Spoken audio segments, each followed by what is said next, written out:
বাংলাদেশে কিন্তু আমাদের বেশি চাওয়ার নাই, দুইটা জিনিস চাই শুধু আমরা। একটা হচ্ছে আইনের শাসন, ন্যায় বিচার, এটা একটা। আরেকটা হচ্ছে আমাদের ধর্ম নিয়ে সুরসুরি করবেন না। This is our identity. So এই আইডেন্টিটি নিয়ে সুরসুরি করলে কেউ ভালো থাকবে না। আর আপনারা ক্ষমতা চালান, আপনারাই প্রেসিডেন্ট, প্রাইম মিনিস্টার হন, উই ডোন্ট কেয়ার। আমরা হলো মুসলিম এবং এই বাংলাদেশ মুসলিম আইডেন্টিটির জন্যই জন্ম হয়েছে, অন্য কোনো আইডেন্টিটির জন্য না। এখন এই আইডেন্টিটিকে কোশ্চেনেবল করার জন্য আমাদের পাঠ্যপুস্তকে অনেক কিছু অ্যাড করা হয়েছে। আপনারা তো জানেন শরীফ শরীফার গল্প, এত ঘটনা ঘটলো, এত ঘটনা ঘটে গেল, তারপরেও দেখা গেল যে আমরা আশাবাদী হলাম যে ফেসিবাদের পতন হলো। আপনারা জানেন আমরা কোনো কথা বলতে পারতাম না।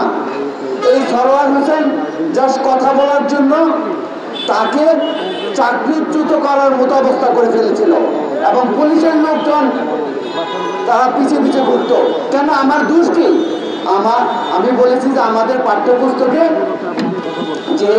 যে বিকৃতি ঢুকানো হয়েছে, সমকামিতা, এলজিবিটি, এটা তো পৃথিবীর মানব ইতিহাসে কোথাও ছিল না।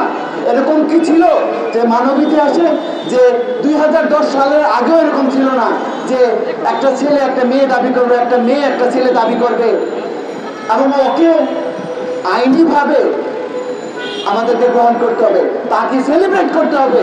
এটা আমরা কি কোন দুনিয়ায় বাস করছি? এটা কারোরই লাভ হবে না। যে আমেরিকা বা পশ্চাত্য কান্ট্রি, সেখানেও মিছিল হচ্ছে। এই কোভিডের যে অল্প সময়, কোভিডের সময়টাতে অনেক কিছু ঘটে গেছে ওয়ার্ল্ডে। কোভিডের পর থেকে আসলে 2021 সালের পর থেকে এই জিনিসগুলো লাইমলাইটে আসছে। এই জন্য ইউরোপ, আমেরিকা, কানাডার শিক্ষকরাও অনেকে সোচ্চার হয়েছে। তো এখন যে জিনিসটা হচ্ছে, এত কিছু পড়ার পরও আমরা আশাবাদী হলাম। আচ্ছা, বাংলাদেশে কিন্তু আমাদের বেশি চাওয়ার নাই, দুইটা জিনিস চাই শুধু আমরা। একটা হচ্ছে আইনের শাসন, ন্যায় বিচার, এটা একটা। আরেকটা হচ্ছে আমাদের ধর্ম নিয়ে সুরসুরি করবেন না। This is our identity. So এই আইডেন্টিটি নিয়ে সুরসুরি করলে কেউ ভালো থাকবে না। আর আপনারা ক্ষমতা চালান, আপনারাই প্রেসিডেন্ট, প্রাইম মিনিস্টার হন, we don't care, but we cares our children, our next generation. This is our, as a Muslim, এটা হচ্ছে আমাদের মুসলিম হিসাবে আমাদের চাওয়া।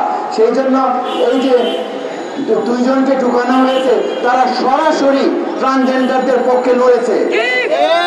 এমনকি আপনি তাদের ফেসবুক স্ট্যাটাস দেখেন, তাদের অ্যাক্টিভিজম দেখেন, এবং আমরা যে বলেছি আমাদেরকে নিয়ে মকারিও পর্যন্ত করেছে। সো ওনারা যদি শিক্ষক হয়ে এটা করতে পারে, বিকৃতিকে প্রচার করতে পারে অধিকারের নামে, তাহলে আমি এজ এ প্যারেন্টস হিসাবে, শিক্ষক হিসাবে আমি এর প্রতিবাদ জানাই। এবং এই বিতর্কিত যে লোকগুলোকে যদি সবসময় যদি করা হয়, তাহলে হবে কি, পুরো সরকারের যে সিস্টেমটাই বিতর্কিত হয়ে যাবে। সেই জন্য আমরা অনুরোধ করব, এই যে নতুন বাংলাদেশ, অনেক অনেক মানুষের জীবনের বিনিময় হয়েছে। এখানে যারা জীবন দিয়েছেন তারা তো এরকম না যে সমকামিতা প্রমোট করার জন্য জীবন দিয়েছেন। সো আমি বিশ্বাস করি প্রফেসর ইউনূস এবং তার উপদেষ্টারা যথেষ্ট সচেতন মানুষ। এই ইস্যু নিয়ে আপনারাই করলে আপনাদের ভালো হবেন। আর আমরাও চাই না দেশে অস্থিরতা হোক। দেশের মানুষ এমনি অনেক কষ্ট করেছে, গত 14-15 বছর পরে এমনি অনেক কষ্ট করেছে, আর কত কষ্ট করবে। আপনারা কি আমাদেরকে একটু মুক্তি দিতে পারেন না? আমরা কি বেশি কিছু চেয়েছি? আমরা চেয়েছি আমাদেরকে আমাদের ধর্ম নিয়ে খোঁচাখুচি করবেন না।